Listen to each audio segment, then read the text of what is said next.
Legends, we got plenty to discuss in this one, obviously given it's the 3 Saturday slate. Warriors getting a big victory over the Bunnies there, and unfortunately it was pretty well expected.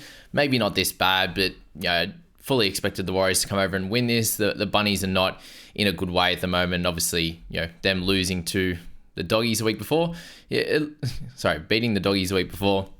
Doggies then come out and played pretty well after that. So, does that mean much? I'm not sure. Obviously, seeing this one, it didn't look great, and seeing the scenes of Murray and Cook on the bench, especially Cook at the back end of the game, and him speaking afterwards, it does seem like tough times at the moment for the Bunnies, and hopefully they can turn it around. But to me, in my eye, guys, let me know if you agree on this one. They just seem to be going too sideways. So left, they'll do their big sweeping play left, and then the defense is just coming out of the line and stopping that, and they sweep it right, same thing.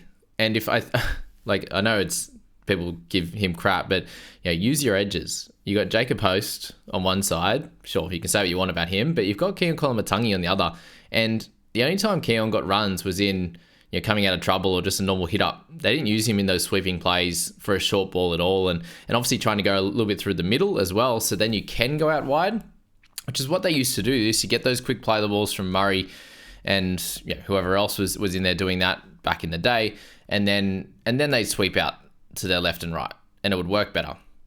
Murray just being used too much as a link man at the moment. He hardly ran the footy in this one, especially in that first half when all the damage was done. And then obviously he went off the park at 30 minutes and the team fell apart. There was 2 tries in that last 10 minutes, and I think it was 18-4 at that halftime, and made it very tough for them to even come back. So that's my worry with the Bunnies, is they're not penetrating through the middle at all and those edges, and then they're just trying to get it out to the wing too often, too quickly.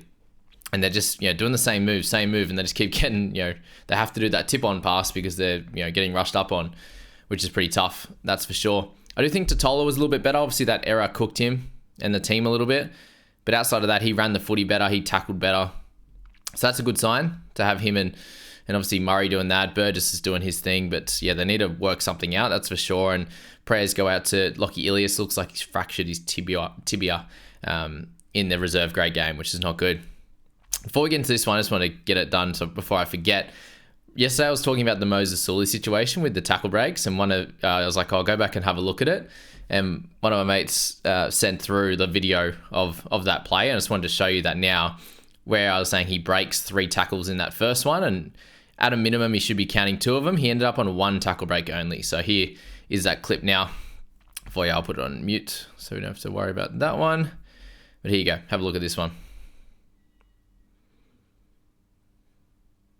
1, 2, 3. You could say maybe the last one doesn't count, given he comes back and tackles him, but that's always been a tackle break. 1, 2, 3.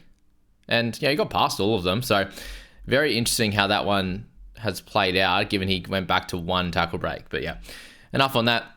Let's get into the Wars. And SJ was absolutely incredible. Vintage last year, SJ, incredible. Obviously got 2 tries coming back through the middle, getting the goals off that as well. So they're 20-point plays overall, those 2, which puts him back to a 67 if you take away his tries. And that just shows that he is back in action. A couple of turnover tackles as well. So everything kind of went his way in this one, which was amazing. And he was able to earn himself an early rest. 72 minutes played for SJ.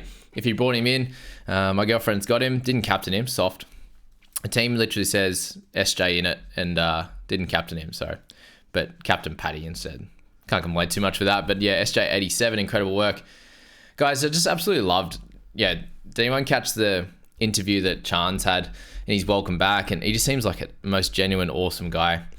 Speaking about his rehab and how worried he was about being able to come back and perform, and it obviously ended up working out okay. He came out yesterday and played incredible. And for those that are saying that Roger needs to be at fullback, you do look at this side and you see what Chance can do in this team. Obviously through the middle, in and around those plays with Wade Egan, who we'll speak about in a second, but those sweeping plays left to right as well. He's an incredible artist at that. And the work that he gets through 263 meters there is second to none.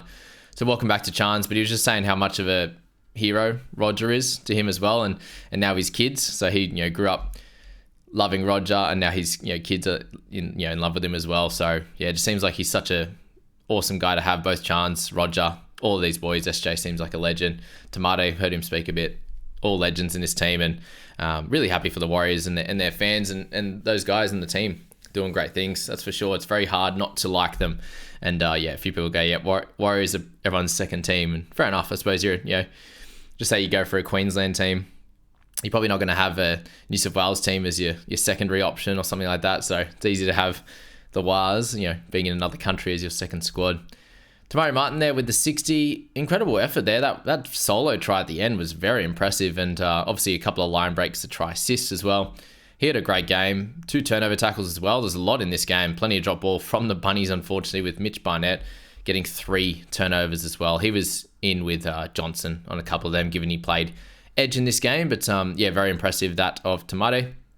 And the rest of this squad, really. I don't know if we want to be looking to buy him at 378. People asked me during the week, it was a very awkward price when we know what type of scores he can throw out in the 20s and the 30s. But for him to come back and play like that first game, just like chance, so impressive. Mitch Barnett, 57. So he's going to get a little crack on the edge when Capewell's not there. So in this one, he was able to get really good base. He's been scoring well through the middle, but we know that he's an absolute beast on that edge. But it looks like Capewell will be back, given it was a concussion protocol. Jackson Ford, 57. He definitely looks like he's grown a leg this year. He's shown massive strides, massive improvement, and they're able to hit him short so well. And he's able to, when he actually catches the ball, if he actually caught the ball, he'd be averaging like 60, because there's a couple where he gets put in a decent line and does tend to drop it into the defense. So if he sorts that out, he's an absolute superstar of this game, and he has taken a big leap from last year.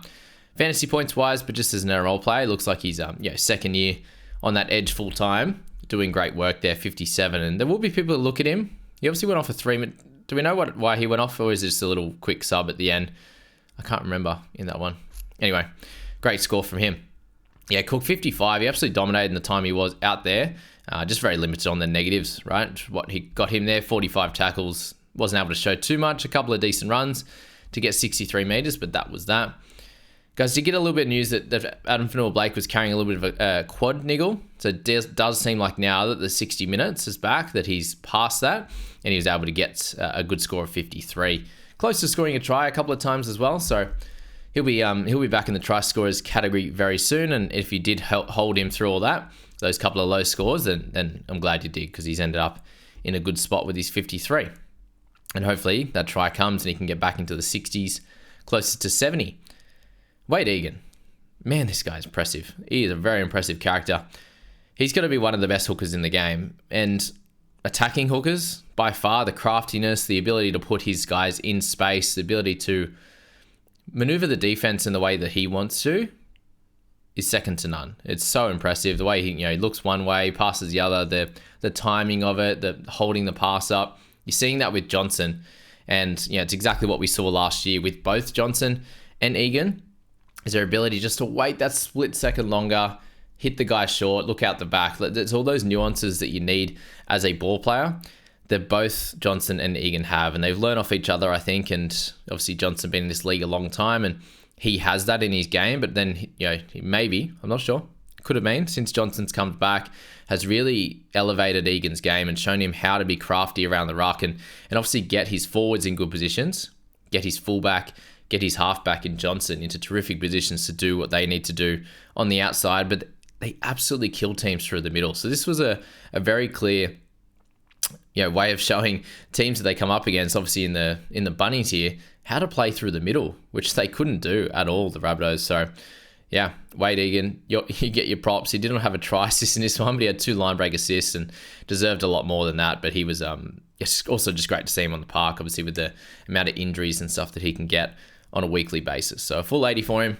Happy days. All right, a little bit of a frustrating one here, and that's of Cam Murray. So carrying that, a bit of a knee flare up. So people ask me, hasn't he had that for a long time? Well, yes, he has, but it flared up a couple of weeks ago. And since then, he's played 2 games of 60 minutes. Last week was 60 and 61, which is awesome PPM. And then it's obviously down a little bit in this one. Plenty of points scored against him. Obviously hurt in this one, but 2 missed tackles and an error. 1 offload near the end there, 90 meters run. There's just not much happening for Murray. We are used to seeing him get a few more tackle breaks, the odd offload in there. And he obviously was doing really well. We made 16K on him. He was scoring at least, just a tiny bit above what we bought him for. That 48 brings it down. And if he is going to be playing 60 minutes going forward, he will be a sell. Likely, I think round 7 is the time that you want to do that. And for me, looking at my side, he's a very easy guy that I could use if this is going to continue. Obviously, with Origin and stuff to come, out in round 7, he's a guy I can use to get to a Hines or a Cleary, depending which way I want to play that in this one. So that's probably where I'm looking. I'll need the extra about 140 odd K to get to both of those guys. And we'll work that out when we get to it, that's for sure. So just keep an eye on Murray. Hopefully he goes back to bigger minutes next week. But if he doesn't, that's a very clear indication that you can move him on, because with 60 minutes, he won't average near 60. It just, on a regular basis, it won't happen. As I said with Totola, guys, he just looked better. Ran the footy a bit more. Most of his runs were over 10 meters, so that was great.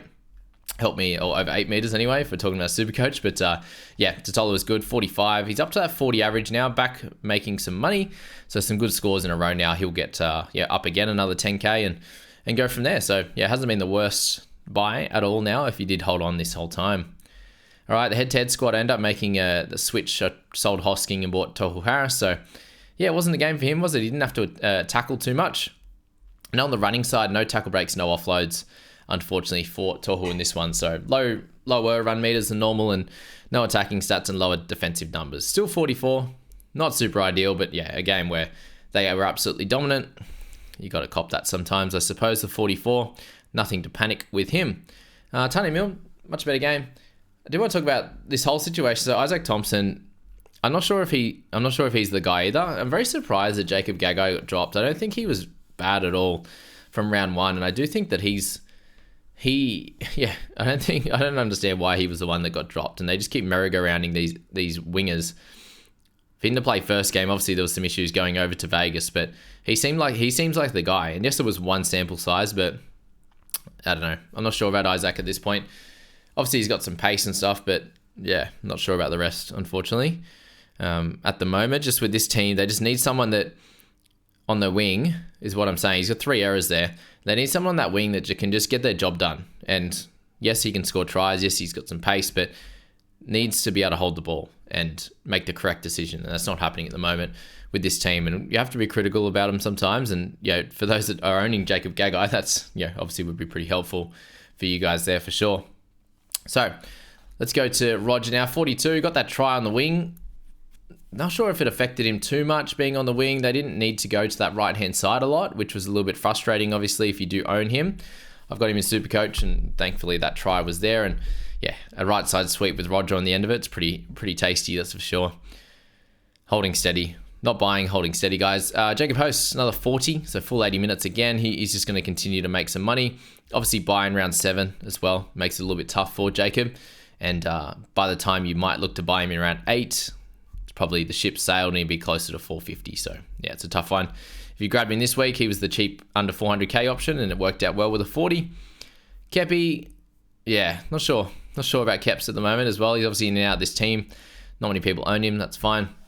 Whiten, he's a good player, man. He's a good player. But in this team, he's got 2 line breaks and a line break assist. So he's doing great things there, but that's the only attack they've got. And I just don't think it's enough at this point to buy him in this squad.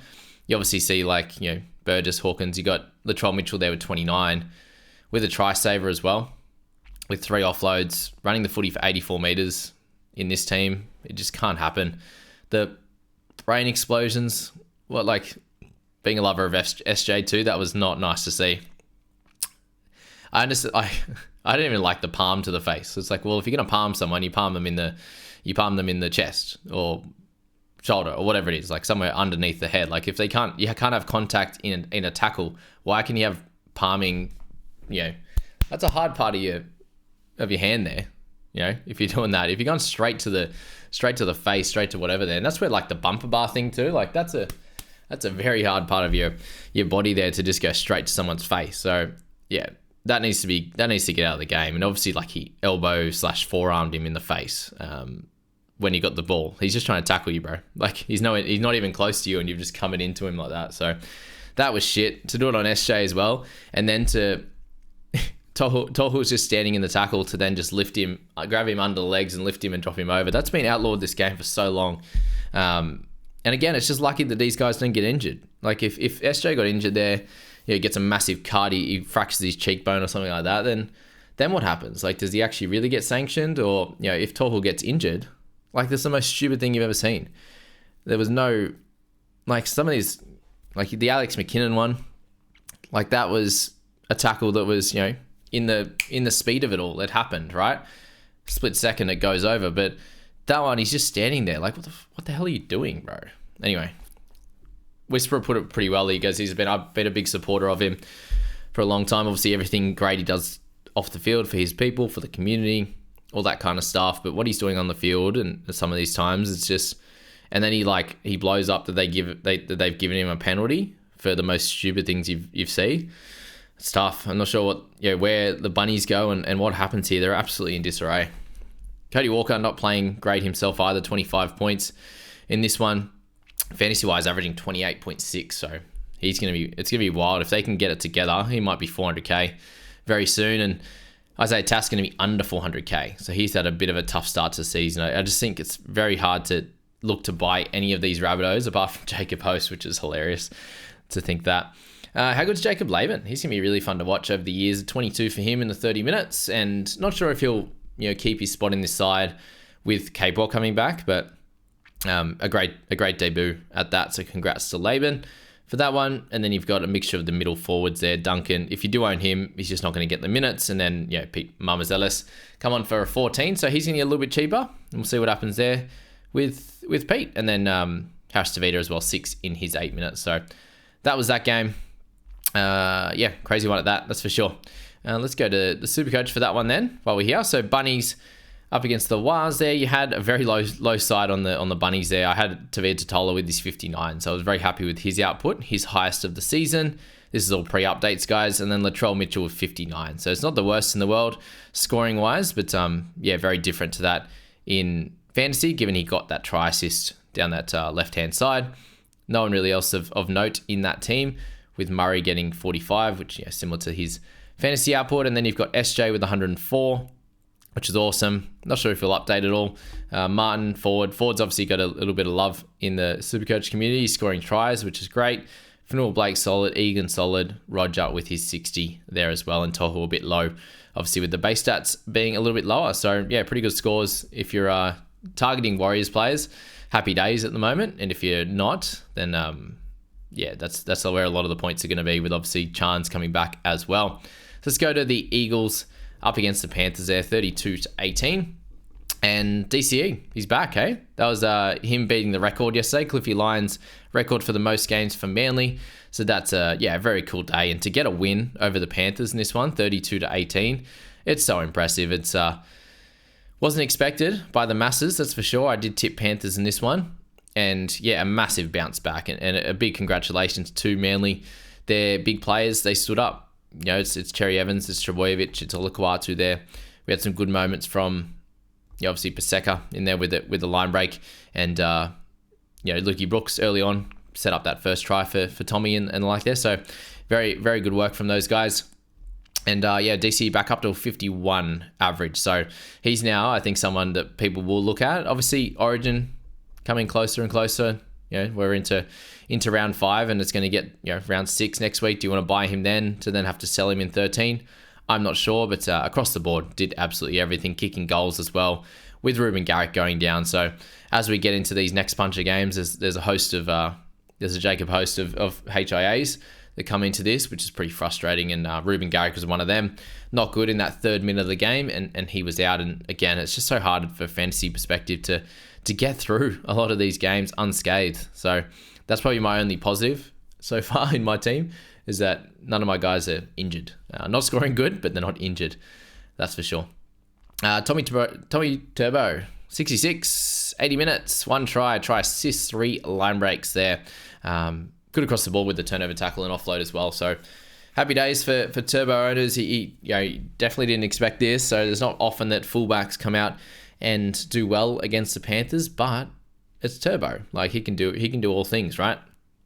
So incredible work from him. A big bounce back from his 39. I don't imagine anyone captained him this week. You would have liked the 66 last week, But yeah, it just shows that he's a season-long hold, or at least to Origin, and reassess from there.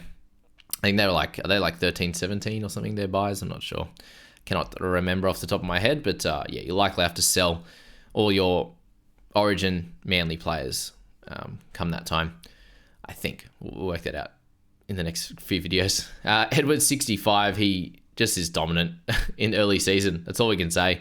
Hey, Callum, absolutely dominant early season, not late season. Not when he averages 30 in the back end, but kicking goals as well without Cleary. For Dill, he just gets involved in all. Is it Clint Gutherson without Moses? Dylan Edwards without Cleary? It's interesting. But yeah, another 270 metres. He's an absolute freak. And speaking of freaks, Isaiah Yeo, 64 in 65 minutes with a head knock. Coming back on, obviously, and playing the rest of the game. But line break assists, no negatives at all. Just incredible efforts. Point a minute. What a man. Great captaincy option. Hopefully you guys did jump on. He's just going to be there in each and every week. And if worried about that head knock, thank God he was able to get that point a minute. Olakau'atu 57. Shout out to Matty T with Olakau'atu. A nice score at 57 there for sure with the line break assists. He gets tackle breaks and offloads when it happens, and just the run meters have been great. And that's, as long as you've got that, the tackle numbers aren't usually huge, but as long as you got the run meters, the rest of the attack will come, which is good. And yeah, anytime that Eagles play well, he's going to be dominant with this point scoring. There's a lot of scores over 50 in this one, and Luke Garner's next with the line break try assist, so he was great, and we're going to see that with him when Sorensen's not there. It wasn't great last week, but we'll have these random games with close to 80 minutes for him. Schneider 54, just another good score, 3 turnover tackles in this one as well. Yeah, it was just too expensive to buy, and yeah, he's done now.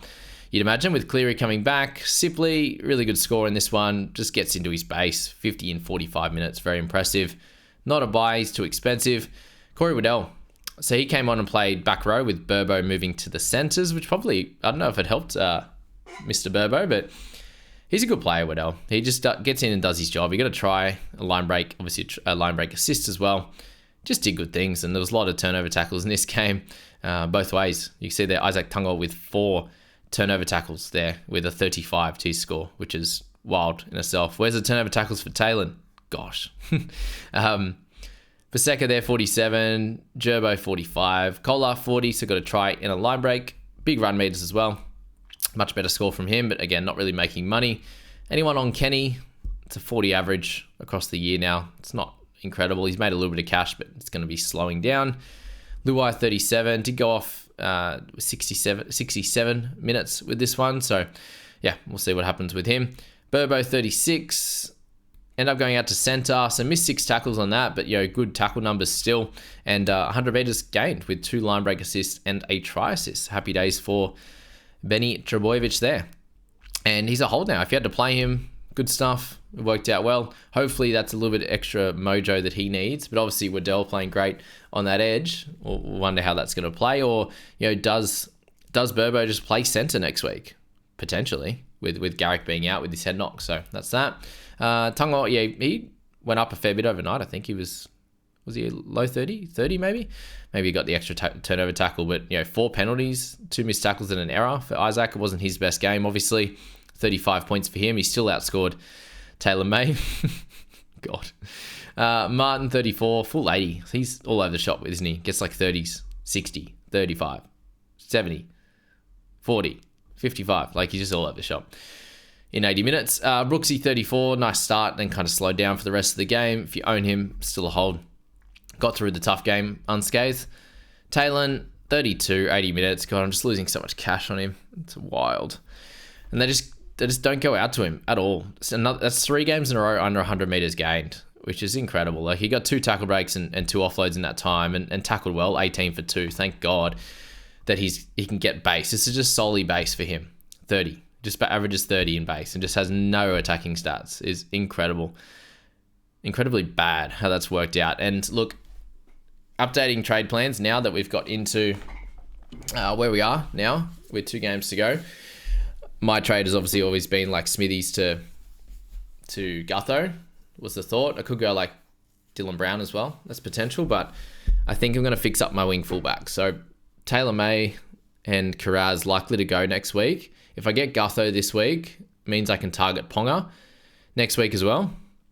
And then Angus Crichton. So fix up the edge and then double change in the wing fullback with those two guys. Yes, they're dual position. Yes, they could go big, but they're just not getting the ball, man. It's so frustrating watching those guys. And you know that Ponga, goal-kicking fullback, Gutho, goal-kicking fullback, they're going to get involved. They're two of their best players in their team, which Kiraz and Taylor May, they're just not a focus at all in their squad. So I'm going to make that change, cut the bleeding now, and hopefully some better scores to come. And yeah, they can go big, which is the goal.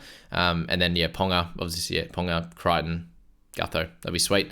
That's my plan. We'll see what happens. Obviously, if I get through unscathed for the next couple of games, then that's the general plan. I'll be able to have enough cash to do that. 54 minutes for Lindsay, Brown 28, averaging 41. The ball's just not getting out to him. He's having to do his 200 meters work, just out of trouble. It is what it is. It's just happening on that left side. I bet he would have preferred to be on that right-hand side, that's for sure, as I keep saying. Jackson Barlow there with the try in 28, not great. Fisher Harris, 34 off the bench, just getting back slowly after his issue there. And the big one here is, the big two, I should say, is Tommy Talau with 8 in 80 minutes. He just continues to do the thing, doesn't he? 3 errors in this one. 8 in a team where you put 32 points on. Wild. Garrick is obviously 0. That's tough, man. That's so tough. He's owned by 8%.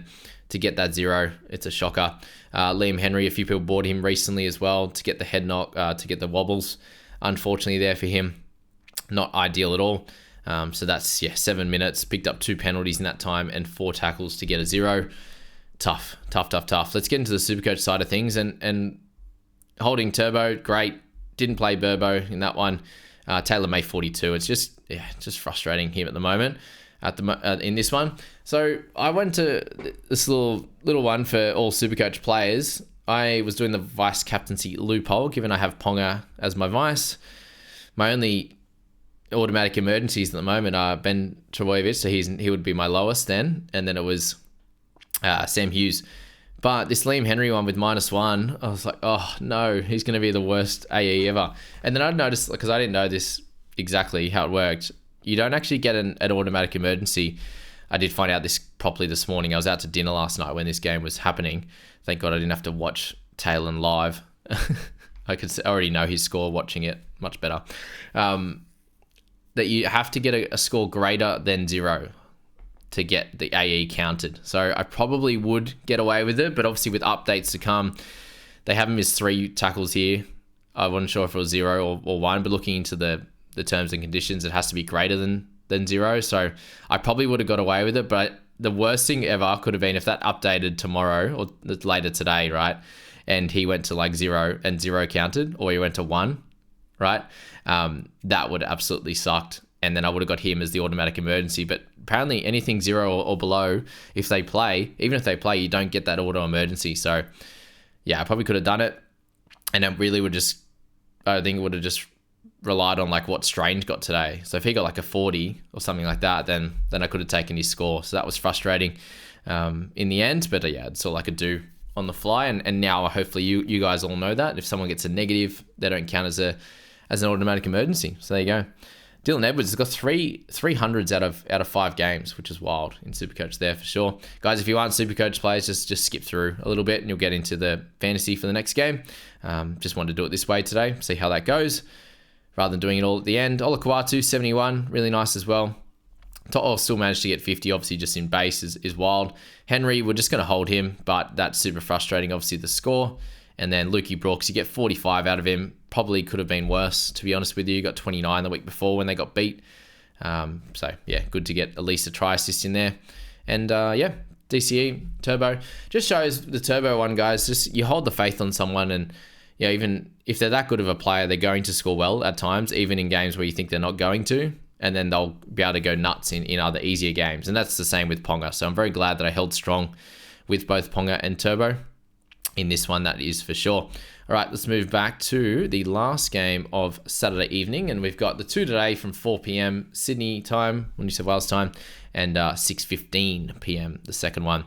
All right, Dolphins and the Tig. So I was actually looking at the great man Stefano on Thursday and looking at the stats and just trying to work out what was going on, because it looks like he's playing a little bit better, but my assumption there was that he's got a minutes bump with Benji, so an extra sort of 10 minutes a game or close to it at this moment, and that's why he was averaging that little into the 50s, whereas last year he just wouldn't get enough minutes. He was looking really good. He'd get sort of a point a minute in his 40-odd minutes, an average 40-ish, 43, whatever it was. But this year, that's gone up. And obviously there was a lot in this game. So when Bateman went off with his HIA, Stefano came back on, right? And then played, the majority of the rest of the game, I think, or close to it.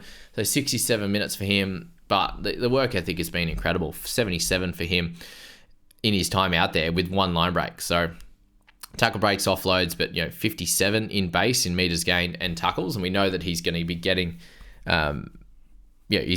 tackle breaks. And he was running over the top of Joey Lussick last week, for example. So incredible scorer. He's an interesting one. Obviously, he has one bye out of the way. He only has one bye in round 13, and he goes through the rest of the Origin period if he doesn't make Origin. That's the thing as well. So he made Origin, didn't look great. In that time, they used him poorly, obviously low minutes, but is he better now, and is he worth an opportunity on that bench? So that's the question if you were looking to buy him.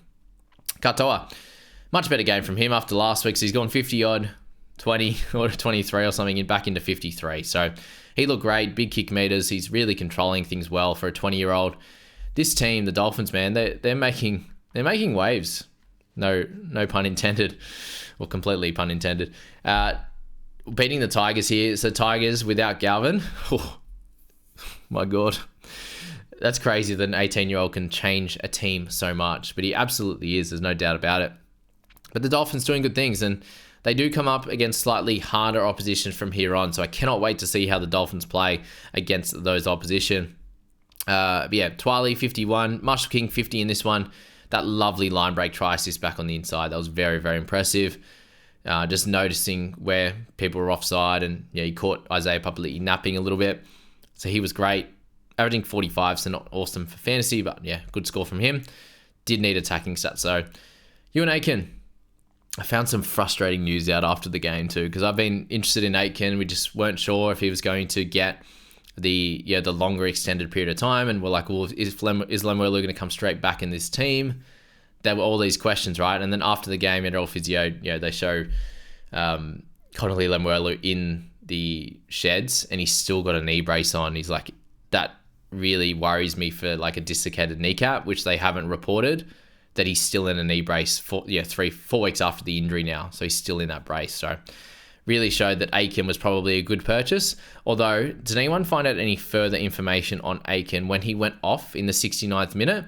You saw as they scored, as the Tigers scored that try, that he was running back a little bit. He was running fairly slowly, so I'm not sure if it was actually cramp, but he grabbed at the back of his hamstring, and then you could see him off to the side, behind the park, getting a little bit of I don't know if it was a test done or they were just stretching him out for cramps. Does anyone know any further info on that? Because Aitken's a very, very interesting purchase next week. It would have been great this week or last week, definitely, given he's gone an average 50. But if Lemuelu is still in that brace and Aitken's fine, expect a 50 average coming up. And if you need a center or an edge, he's terrific for that. But if that's what's happened with Lem, I doubt he comes straight back into the starting side. To be honest with you, I'd be playing him in Cup beforehand, considering it's a couple of knee injuries in a row now. Fadil Pole, 68 minutes. So obviously just the minutes, guys. You can't, think too much about it. You had Sullivan playing 67. You had Latu Fainu come on and play 30 with Coruscant playing 65. They were a little bit all over the shop with this one here. But Pole doing good things. They're playing him and Seyfarth at the same time.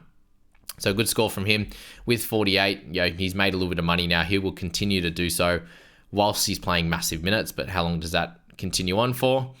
You had Appy not kicking goals there with Caesar going, converting 2 out of 3 there for them. So that's frustrating. Obviously, with Appy, guys, he had a bit of a quad niggle.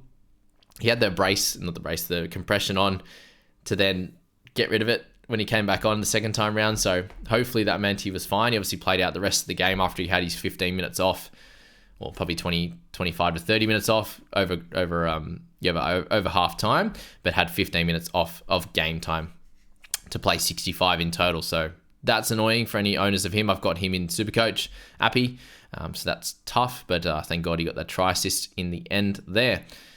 Another one of those try assists, eh? Short ball, fighting over the line for Seyfarth. Oh, didn't Seyfarth do all the work? Funny how the old stats man works. But Caesar 46, Isaiah Publi 45. That tough miss on Jeremy Marshall-King there. Line break assist for him. Again, it's just not happening at all. No tackle breaks, no offload. So he's not a buy, I don't think, this year. I don't know. He just seems different. It just seems different. When he's at the Eels, it's a different game. That's all I'm going to say. Hammer 44. Man, he's fast. A line break in there. A try as well. And can that happen each and every week? Probably. He just seems to be there at the right time. Anytime there's a chance for a try, he's there. So that's what happens, with Pap and these type of guys. They just pop up. They pop up in the right spot, which is what Hammer's doing at the moment. Incredible work, averaging 52.3 for the year with 4 games. Averillo 42 for him, so much better game. Good stats across the board. Again, not really someone you want to target, especially as things start to get a little bit more difficult for this Dolphins side, with Kerr getting 42 in 39 minutes. He's doing awesome work. If anyone had grabbed him over the last few weeks, he's been great. And Seyfarth with another try. Just continues to do it. A couple of weeks in a row now, finding the try line, which is good. For any owners, Nichols 38, Bromwich 38, good try for him. Sullivan, a much better game across the board, just good stats for him. But yeah, nowhere near a buy. Coruscant, the 36, did get a try assist there. 4 missed tackles, an error. Not his best game, obviously, there at all. And the Tigers didn't win either. We need to get him back the goal kicking, but Caesar, for the most part, is a good goal kicker. So I wonder how long that changes. I believe was his left leg that had the brace on. So interesting on that front. But he's a hold. It's not great. Not great. Thank God he got a try assist in Supercoach to get him a good score. But 36 you're annoyed with in fantasy, and hopefully that's a little bit better. Yeah, next game for him for sure, and he can get a bit of a good rest on that quad. Flegler, Farnworth and Flegler, both AC joint injuries. It sounds like Farnworth is worse, unfortunately.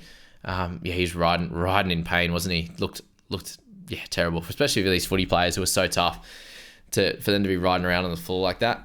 Not a good look at all. So hopefully it's not the worst. Like I think it's 2 to 6 weeks for these type of injuries. It can be, unless they have to get surgery. So that's that. Flegler, not as worse apparently, but still potentially an issue going forward. Like 31 in 37 minutes. He was doing great work. I think he was 30 in 31. So in his first stint, and then came on and did that there. So this is when you hope it was at the back end of the game. Unfortunately, it wasn't, and I copped it in my head-to-head Supercoach team there. I know a lot of you guys copped it in fantasy as well for his 31, but he's been doing great work, and super frustrating if you bought him in this week, or if you've had him for a while, that this is the score you end up with when he was looking to get a really good score with sort of 20 odd minutes to go and get closer to that 60 minutes for Flegg. So hopefully that he does come back and play next week. But if he's out for 1 week, I do think that he is a hold, because he's been great. He's been absolutely great. Bostock, a lovely line break. He's got a little bit of toe there. It was Pole was chasing him, I think, in cover. So fair enough, winger up against the 13. But he just seems to be getting in the attacking stats. That ball from Cody Nikorima was sublime. That was beautiful to watch. To then back on the inside there for Isaiah Katoa. Good stuff there. Buller, 29, 38's the average. Not ideal. Just look to avoid him for a while. Far Tape, what about him with 29 points with a double try? That's that. Olam, if you were points chasing in this one, you picked up a 28. So, not bad at all in base for Olam for sure. But, no attacking stats. These are the scores you will expect, given he's already up 66k. Not a lot to make in terms of cash from here. Asako, 22, probably the next on the list. Yeah, Felice Kafusi, what at the line break try assist, but came off with a hamstring niggle, unfortunately. Seems like it is minor, but Bennett had a laugh. He goes, it's probably the fastest he's ever run in his life. That's why he did his hammy. But incredible try assist to then, obviously he was slowing down, but then passed it to Hammer and he just goes, and zooms off, and you can't even, the guys in chase were so much slower. Yeah, even Buller was chasing him and he was nowhere near him. So impressive try assist. Hopefully he's okay and it's only a week-to-week proposition. Probably makes Aiken safer if it was just cramps, if Felice is having a little bit of an issue with his hamstring as well. yeah, that's that. Clemmer, 25 minutes, so a wild one for him. Sarko, 22 is low. Five goals as well, so he'll have up and down games potentially in this side, when especially left they're going pretty well and they're working through the middle and getting tries that way rather than doing a lot down the right hand side, which they have been. If Farnworth's out, does that mean it's time for Valance to come back in? Ooh, cheeky. You got Tessie New as well, obviously as well. Clem we spoke about. Bateman, 15, so he's going to keep dropping cash now.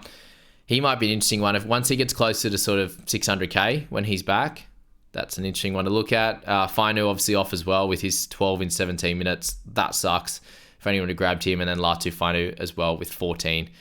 Welcome, welcome to the NBA. Welcome to the NRL, Latu. Great to see for a youngster to get his opportunity and got 30 minutes and didn't look out of place, that's for sure. So that was great. Thanks for that for the fantasy side. We'll finish it off with the Supercoach guys and their scores. So yeah, Coruscant 63 was solid. Stefano with that massive 85, and Caesar doing good things and picked up an 82 in this one. So great work. Obviously, a couple of try assists, I believe, for him in that one. Just the one try assist, and a couple of forced dropouts with the couple of line assists and the 40 and the couple of 40-20s. So yeah, wild game for Aiden Caesar, trying to put his team on his back. Great work. Isaiah Papali'i there was 72, so a much better game from him. He picked up a try assist, I believe, as well. No try assist, a contribution in that one. But plenty of running and that line assist. That's right, line assist and the contribution. Coruscant was good, even with the issues that he had. So happy days on that front. As I said, wait on guys like Bateman for when he gets cheap. And Flegler's 30 is frustrating. Bostock 50, take that for sure. Another good price rise for those that own him. And a half decent score. Marshall King with a nice try assist in that one, obviously goes up a little bit more in price after his slightly slower start with the 53, but he's gone 280s in his last 3 games, so that's good. Aiken, not really a buy at the moment in Supercoach, more in fantasy. Ham up with 56, all pre-updates, guys. So, and then Josh Kerr, if you grabbed him, he's gone up a fair bit of cash now. Dual position, he'll go up another sort of 50k with that 50. So that's the fantasy and Supercoach update for our Saturday night, guys. I hope you enjoyed those games, and I've got a loop set up, so I believe that score's counted. If you look on the computer, guys, with your fantasy teams, that score is counted. So I think I'm on 291 at the moment. Yeah. Oh no, there you go, 291 here, which is interesting. That doesn't include my Sam Hughes loop or my Salmon loop, but I think when you look in my league, so 291 goes up to like a 330. Yeah, 338. So I believe it is already counted. Sometimes it shows up on your main screen here, and sometimes it doesn't. Especially on your phone, it'll say that 291, but that's just wild coming into the last day with 2 games left to be on 291. And as I said, I'm looking at that decision at the moment to Smithies to potentially, Gutho in this one. I'm pretty well set up with centers at the moment, so I am fine to remove a little bit of that. Whether it's Blaze playing with obviously a Strange at the moment or Burbo. Like, I think either it's not the worst in that center position right now. That's where I'm looking at for the decision making. I do need to see what happens with Cotter. We do need to get Kai Pearce-Paul's extra 6 points. That's for sure. It's still 47 in the NRL app, but hasn't updated here. So hopefully that turns up. But yeah, that's kind of generally where I'm thinking. Obviously, Hutcho is potentially a trade out option as well, but he's not leaking money. He's making money. Well, he will be after this week, but might slow down with his 31. But outside of that, I think I have 7 players played so far on my field. 1, 2, 3, 4, 5, 6, 7. And then 2 loops with Hughes and Salmon I'm going to take. Obviously, 47 and 34.